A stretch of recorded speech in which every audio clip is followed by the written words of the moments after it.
Narito na ang mahahalagang balita mula sa PNA Headlines. 3 sa 4 na lokal na pamahalaan o nasa 75% ng lahat ng LGU sa bansa ang nagbigyan ng emergency vehicles ayon kay Pangulong Ferdinand R. Marcos Jr. Ayon sa Pangulo, patuloy ang pamimigay ng mga ambulansya at iba pang emergency vehicles sa lahat ng LGU sa bansa.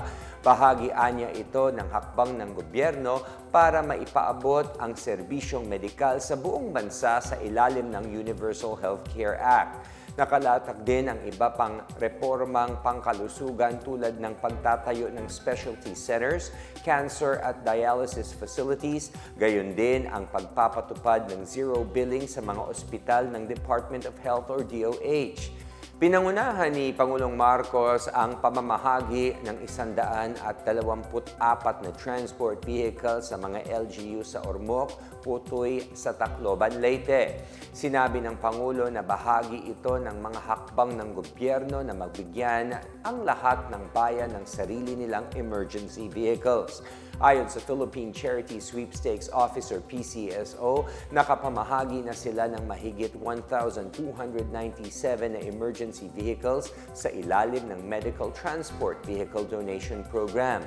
Naglaan ang PCSO ng 1 bilyong piso para makabili ng dagdag na 395 na sasakyan.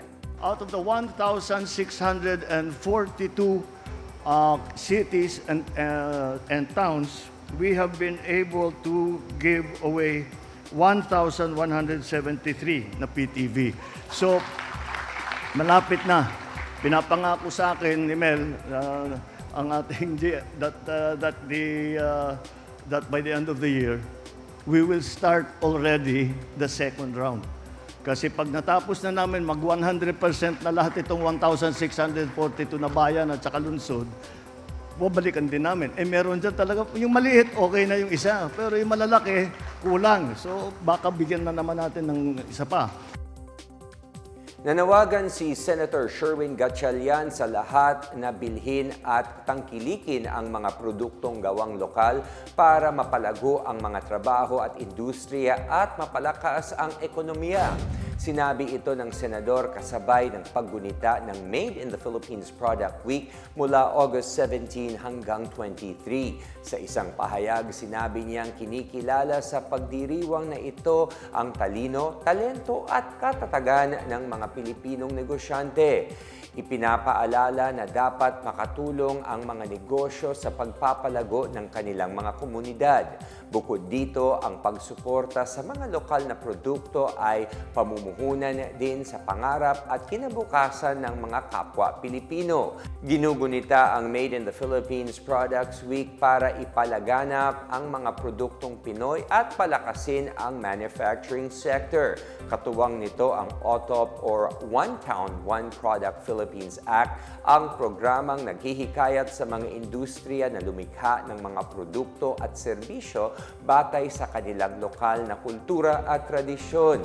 Sinabi ni Gatchalian na sinusuportahan ng dalawang inisyatibong ito ang mga industriyang mamalaki na gawang Pinoy.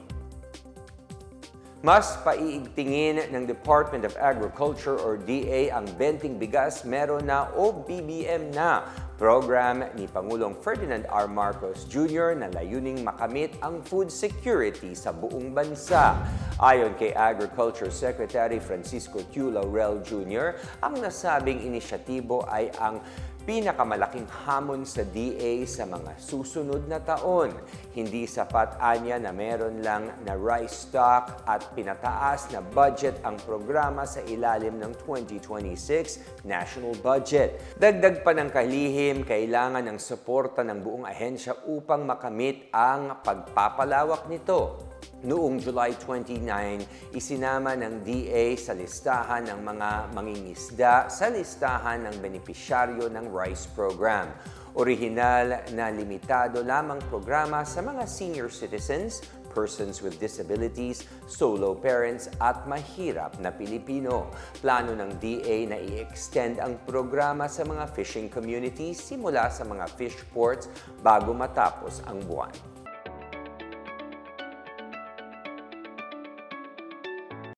At sa balitang pangkalakalan, pinatatanggal ng Department of Trade and Industry or DTI ang lahat na hindi lisensyadong vape listing sa mga e-commerce at iba pang online platforms. Kaugnay ito ng mga natuklasan ng ahensya na paglabag ng mga nagbebenta nito online. Nagpaalala ang DTI na kailangan ng mga retailers na sumunod sa Internet Transactions Act of 2023 at sa Vaporized Nicotine and Non-Nicotine Regulations Act. Binigyan ang mga online platforms ng 7 araw upang alisin ang mga vape listing para hindi makasuhan at magmulta. Maaaring mag-report ang publiko sa mga paglabag sa mga contact details na makikita sa inyong screens. Samantala, ipinagkaloob ng Department of Agrarian Reform or DAR ang 5 million pesos na multi-role solar-powered power station sa Alquican Agriculture Cooperative o Alagco sa Sarangani Province.